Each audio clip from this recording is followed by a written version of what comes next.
السلام عليكم، شلونكم اخباركم؟ هو رمضان كريم عليكم، يا رب يعود عليكم بالخير والعافية والبركة. طبعا بما انه هاي الفترة نزلت موسم الجوجة الحامضة، والكل طبعا تحبها. طبعا عندي جوجة حامضة، هاي عندي كيلو، وعندي ملح، وعندي ليمونة واحدة. طبعا هاي الطريقة راح نسويها طريقة سريعة. اذا تدون طريقة بطيئة ايش نسوي؟ نضيفها بعلبة، يعني محافظة او شيش عندكم. شو نضيف وياها؟ نضيف مي والملح، ونخليها تقريبا 7 ايام او 6 او 8 ايام لحد ما يتغير لونها، يصير لون مالتها تقريبا للسواد. نسوي نغسلها ونضيفها بخل.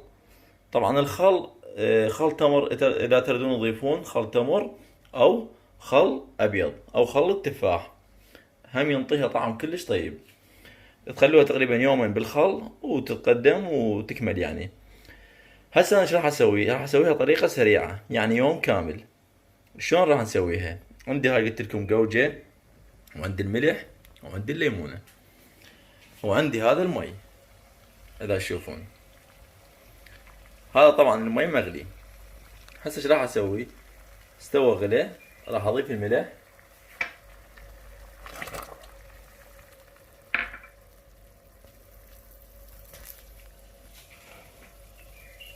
وراح اضيف الجوجة. طبعا هسه من ضفت الجوجة بالمي الحار المغلي، طفيت النار عليها. هسه راح ننتظرها لحد ما يتغير اللون مالتها، يعني ما تاخذ وقت هواي. شوف اللون مالتها هسه تغير من زرقاء الى صارت، يعني اللون مالتها صار فاتح. هاي اذا تشوفون. هسه تقريبا يعني نخليها مو هواي، 10 دقائق فقط. يعني هسه راح نظل نحرك بيها شوية لحد ما يتغير اللون مالتها. نخليها 10 دقائق فقط او اكثر، 10 دقائق او 13 دقيقة لحد ما نشوف اللون مالتها. شوفوا هسه اللون مالتها تغير. هسه تقريبا نخليها 10 دقائق ونرجع لكم. هسه اذا تشوفون خذت وقت، قلت لكم 10 دقائق. هاي راح نبدي نصفيها من المي مالتها تمام، راح نضيفها هنا. يعني ما نخليها اكثر من يعني 12 دقيقة.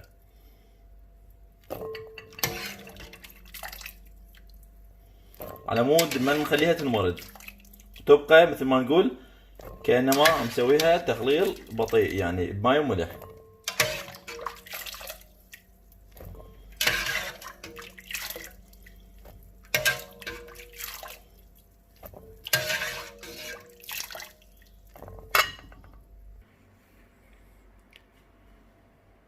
هسه رجعنا لكم، مثل ما قلت لكم صفيناه من المي مالته، بعد طبعا حار، احنا نريده شويه حروره بيه. على مود هسه من راح نضيف الخل راح يشرب بيه بسرعه. هسه عندي ذني الليمونات، يعني ليمونه واحده، لا تدون تعصروها بكيفكم بعد. وعندي هذا الخل. هسه راح اضيف الخل مباشره،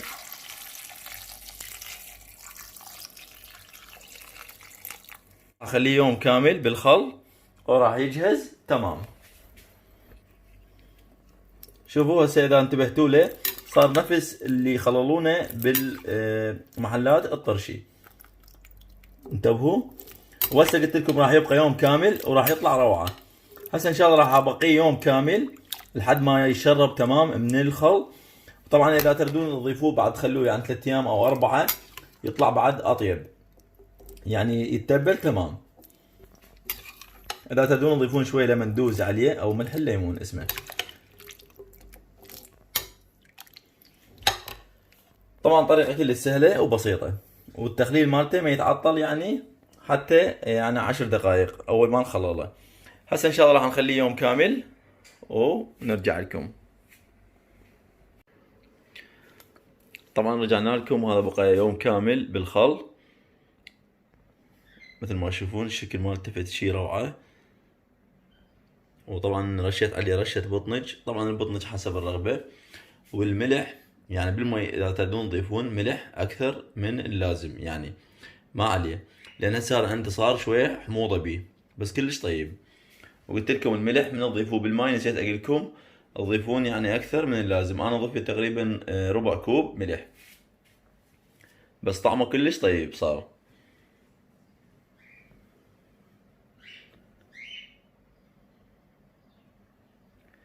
طبعا هذا راح نخليه بشيشة ونغلقه ونحكمه زين ونترسه خل.